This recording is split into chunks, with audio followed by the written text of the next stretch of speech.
Bismillahirrahmanirrahim. Assalamualaikum warahmatullahi wabarakatuh. Oke, kali ini kita akan membahas tentang bentuk muka bumi akibat tenaga endogen. Apa sih tenaga endogen itu? Jadi, tenaga endogen adalah berasal dari dalam bumi, meliputi vulkanisme, tektonisme, dan seisme. Yang pertama kita akan membahas tentang vulkanisme. Vulkanisme itu bisa kita sebut dengan kegunung apian, adalah peristiwa naiknya magma dari bagian bumi sehingga sebagian magma muncul ke permukaan bumi dan sebagian lainnya menyusup ke dalam lapisan kerak bumi. Nah, magma ini bisa kita lihat di gambar adalah material pijar yang tersusun dari bahan padat, batuan, cair, dan gas yang berada dalam perut bumi. Magma menempati kantong yang dinamakan kantong magma. Letak kantong magma ini sangat beragam. Ada yang dekat permukaan bumi, ada pula yang berada di dalam perut bumi. Gerakan magma yang berhubungan dengan vulkanisme terbagi menjadi dua bentuk, yaitu intrusi magma dan ekstruksi magma. Di sini ada pengertian tentang intrusi magma, yaitu naiknya magma yang memotong dan menyusup ke dalam lapisan litosfer tetapi tidak mencapai permukaan bumi. Dari proses intrusi magma itu menghasilkan bentukan batiolit, lakolit, sil atau kepingan intrusi, dan korok atau gang. Sedangkan ekstruksi magma adalah proses keluarnya magma sampai ke permukaan bumi. Ekstruksi magma mengangkut material berupa lava, lahar, eflata, dan ekalasi. Nah, keluarnya magma sampai ke permukaan bumi itu disebut juga dengan erupsi atau letusan gunung api. Erupsi gunung api yang kuat akan membentuk kawah dan kaldera. Nah, erupsi dibedakan menjadi dua, yaitu erupsi efusif dan erupsi eksplosif. Erupsi eksplosif ini merupakan ekstruksi magma yang tidak mengakibatkan letusan, hanya berupa lelehan lava atau material cair melalui tekanan atau rekahan atau lubang kawah gunung api. Hal ini disebabkan oleh tekanan gas terlalu kecil, sedangkan erupsi eksplosif ini merupakan ekstruksi magma yang sampai menyebabkan letusan. Nah, letusan tersebut itu mengeluarkan bahan-bahan padat bersamaan dengan gas dan fluida. Hal ini disebabkan oleh tekanan gas dalam dapur magma yang sangat kuat.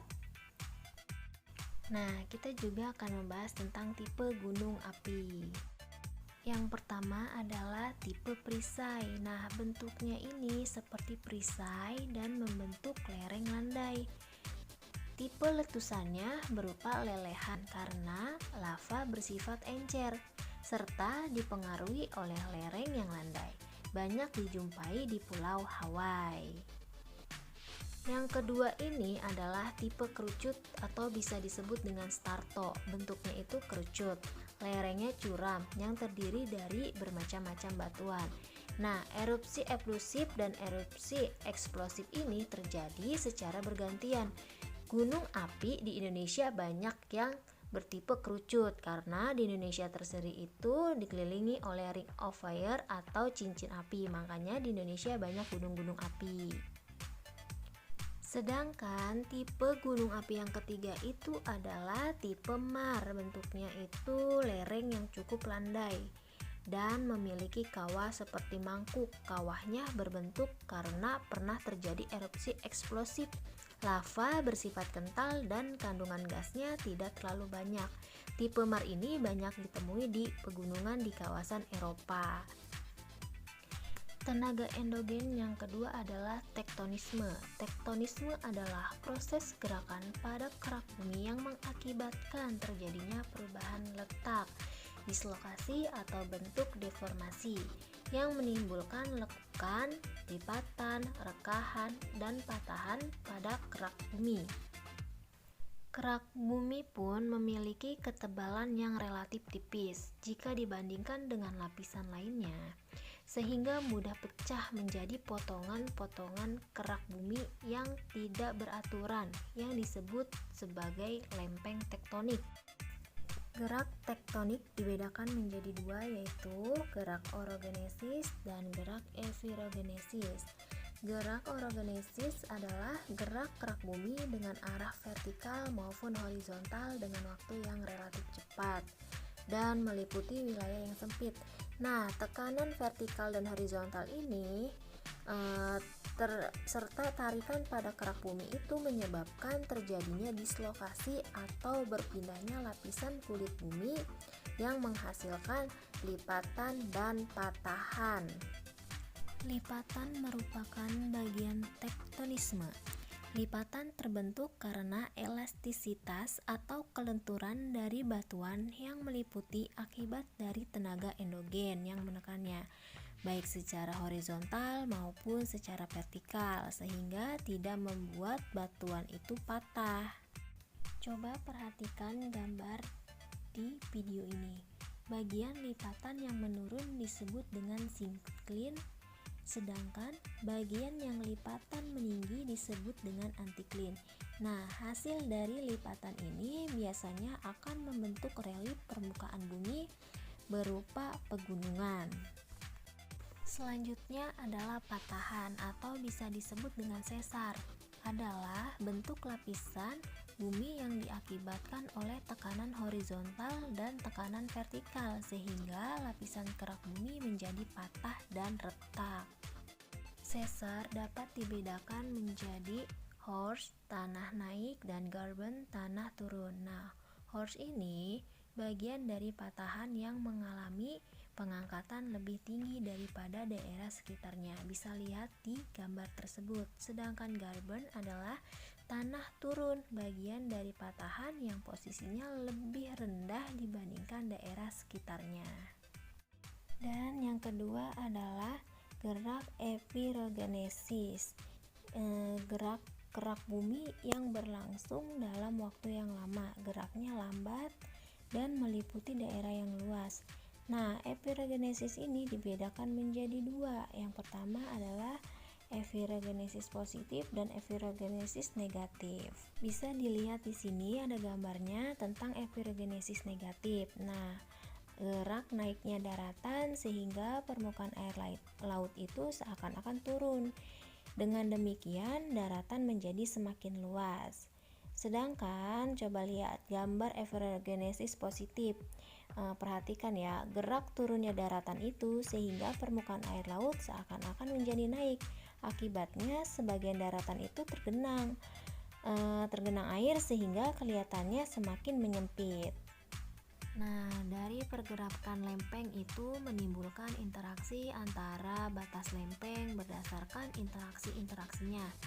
Pergerakan lempeng dapat dikelompokkan menjadi 3 jenis, yaitu divergen, konvergen, dan gerak transform. Nah, divergen ini adalah lempeng yang saling menjauh. Gaya yang bekerja dalam bentuk gerak divergen ini adalah gaya tarik atau tensional. Dampak dari gerak divergen ini adalah naiknya magma dari pusat bumi yang menimbulkan lantai samudra atau kerak samudra. Sedangkan konvergen itu adalah pergerakan dua lempeng yang saling mendekati. Jadi yang pertama menjauh dan yang kedua adalah saling mendekati. Ada 3 jenis pergerakan konvergen ini. Yang pertama itu adalah subduksi, yang kedua abduksi, yang ketiga adalah kolisi. Sedangkan gerak transform ini adalah pergerakan lempeng yang bergerak saling berpapasan. Gerak ini sejajar dengan tidak tegak lurus, jadi sejajar dengan tegak lurus. Gerak transform ini menghasilkan sesar mendatar, contohnya sesar San Andreas di Amerika Serikat. Pada awal video kita membahas tentang tenaga endogen itu terbagi menjadi 3. Yang pertama vulkanisme, tektonisme, dan terakhir sekarang kita bahas tentang seisme. Seisme ini adalah peristiwa kegempaan. Jadi, gempa bumi getaran yang berasal dari dalam bumi adalah getaran yang merambat ke permukaan bumi yang disebabkan oleh tenaga endogen. Dan apa sih tindakan saat terjadi gempa? Nah, di sini yang pertama, tetap tenang terjadi gempa. Jadi kita saat terjadi gempa sebisa mungkin kita tetap tenang. Yang kedua, melindungi tubuh dari runtuhan benda dan tidak berdiri di dekat tiang dan gedung. Yang ketiga, jika berada di gedung segera mencari perlindungan dan bersembunyi di bawah meja. Yang keempat, jika berada di daerah pesisir segera menjauh dari pantai menuju daratan yang lebih tinggi.